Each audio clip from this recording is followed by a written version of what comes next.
You're busy. I get it. You've got a job, maybe have some uni classes, and want to have some good family time. You've got no time for self-development or work on a side hustle, much less any hobbies, right? Wrong.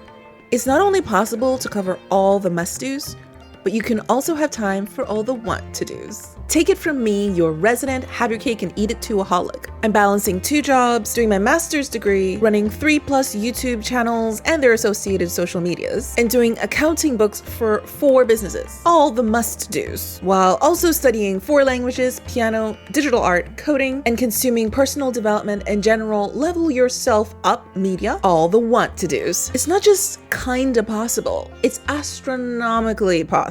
There are a lot of principles that I'm using that could skyrocket your efficiency right out of the gate. But in this video, I'm going to share with you the one that I think is probably the most lever moving. The one that'll give you the biggest bang for your buck. And it's a sneaky little critter. So sneaky, in fact, that you might already be doing it, albeit in a haphazard way. Just think of this. Let's say I give you a basket and I say, whatever you put in it, I'll pay for it. But what would people think if you go start filling your basket with pencils and erasers? I love pencils and erasers, don't get me wrong. They're really cool, useful tools, right? But do you really need a basket full, like right now, when someone else is paying for it? I think we can agree that's probably not the best choice, right? I mean, you could pick up pencils any other time and pay for them yourself. So then it's probably quite obvious that a better bet would be picking up something that's more long-term useful, like say a small laptop or an iPad if you're a techie, or maybe you're a cook, you could get a knife set or some fancy pan. And if you're really dead set on those office supplies, how about getting some of that extortion level printer ink that we never have enough of? You might say, well, duh, that's so obvious. But this is essentially what people do. They're paying with their time for a basket full of a bunch of cheap tasks. They might seem important, but essentially they're just a bunch of time wasters in the long term. And the most guilty people of doing this are those who say they have no time. Enter my favorite solution, the Priority Purge. Many people have attempted to handle prioritization. There's the Eisenhower matrix, the Moscow technique, the eat the frog technique. There are tons of methods out there, but I'm gonna give you the one that's worked wonders for me time and time again. There are 3 steps to the Priority Purge. Think, pick, and kick.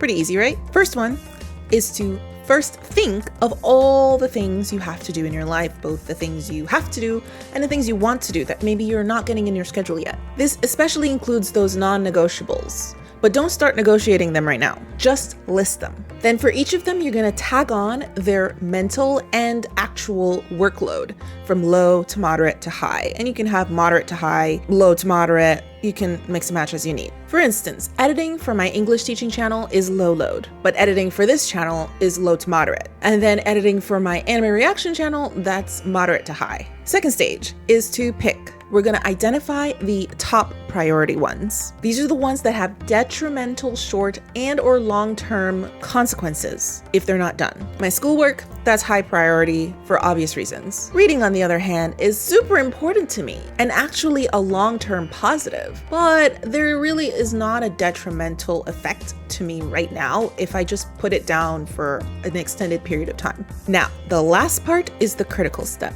And it's also the hardest. So there are 2 types of kicking you can do. The one you choose really depends on your willingness to let go and also your flexibility levels. So first you can either kick things down the priority list, for instance, from high to moderate, moderate to low, or even from high to low. And when you kick things down this priority list, you're changing their workload too. If it's not high priority, it should not be high workload. Or we can do the harder one, which is to kick it off the list completely. This is gonna be hard because some of these things are things you actually really have to or really want to do. But think of it this way. If you don't kick it on purpose, life will kick it for you because it's doing it anyways. Don't tell me you're getting 100% of the things done 100% of the time, because that's impossible. You have a finite amount of money or time to pay for your basket full of tasks. No matter how you will it, you can only cover so much. So being mindful and making sure that the things you actually intend to do actually get done is the first step in mastering your task flow. And don't be discouraged if this takes more than a day or 2 to actually complete. This is your life we're talking about. Cutting and chopping your to-do list is heartbreaking sometimes, but it's critical if you want to master your life. The rewards are worth it. You'll be amazed at the space you'll make in your schedule and how you'll be able to fill it with the tasks that matter to you. Managing time and tasks is not for the faint of heart, but it's a skill that everyone in this century and beyond better master if they want to be successful in their field. If you want deeper and more personalized guidance on this, I have a link in the description where you can get one-on-one coaching with me. Check it out and start doing more of the things you want to do every day, because life's too short for anything else.